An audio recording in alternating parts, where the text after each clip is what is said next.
Hey everyone, welcome to another edition of Hometown PTBO. I'm Pete Dalliday. This is Jay Corcoran, and Jay, thanks for joining us. Tell us a little bit about yourself. Born and raised in the Holy Land out in Ennismore? I am, yeah. Born and raised out in Ennismore. Played most of my sports there till a little bit of junior here in town. Yeah. When that didn't work out the way I thought, I was introduced in the sport of boxing, and kind of the rest is history, as they say. What was it like growing up in Ennismore? I mean, it's such a tight-knit community. You got the Youngs, who I'm sure you're related to, and all the different families out there. But what a great spot to grow up, especially back in the 70s and 80s. Yeah, it was real special. Obviously the bond that we have, whether you're family, you're related by blood or not, you're all family from out there. You got each other's backs, that's for sure. Yeah, that was one thing you always could count on. Yeah. Yeah, I've still got a great tie out there. Yeah. My wife, her sisters live out there. Mm-hmm. There's always family out there. It'll always be a part of me, even though I live in town now. Yeah. And then now, owning the boxing club, a great deal of our members are from Ennismore, which is why I picked this spot. When did you get into boxing though? So you're a pretty good hockey player and dabble in that, but at one point did you jump into the ring, and why? Well, a lot of people know my hockey. I was kind of better without the puck a lot of times, but I always had a love for boxing. Yeah. I always followed years. The '84 Olympics were huge for me. Sean O'Sullivan was at that time he was everywhere.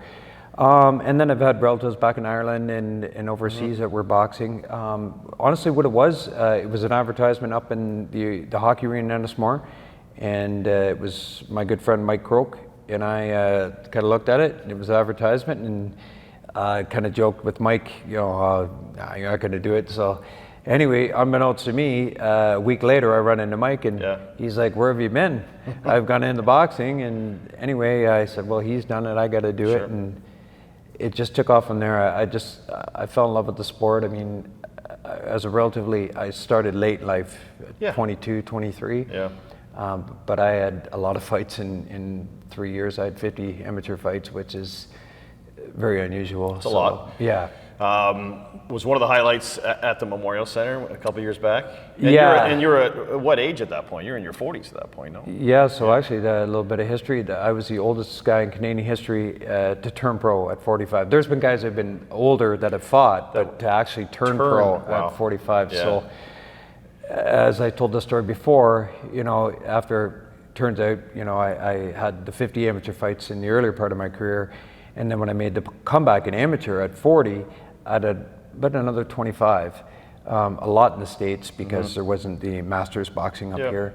That would have been a nice win, that fight, and you retire, but as life goes, I ended up losing that fight and got the rematch, and that led to that draw. Yeah.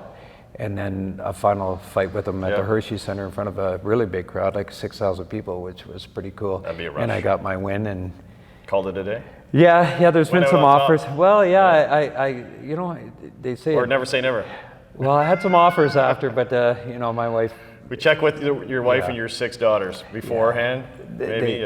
They say, a good person knows when to get out, so it was hard to turn away. I'm always, if you know me, and I just like to think you're 25, but you're not, so... Well, speaking of which, just tell us a little bit. You got a busy life here at the gym and everything that's going on, but 6 fantastic daughters in your life too. That's something to be proud of. It's busy, and then at my age, with my new family and deciding at 50 to have kids again, it's a little different at my age than it was when I was in my 20s. But good on you. You're busy with them, and they're here and they're part of all this. It's awesome. I love it. They always say Floyd Mayweather, he was in the gym at what they say 6 or 7. Well, we got him beat. Our girls have been here since they've been born, a couple weeks old. Yeah, so incredible. That's awesome. Up here. So we'll keep up the great work. I actually came dressed here in case we want to get into the ring, but we've run out of time. So unfortunately, I'm not going to be able to go a couple rounds with you today. But their door's always open. Another time, perhaps. Yeah. Anyway, Jay, thanks for doing this. That's great. Appreciate it. You're a busy guy. Thank you. Keep up the great work. You've been watching Hometown PTBO.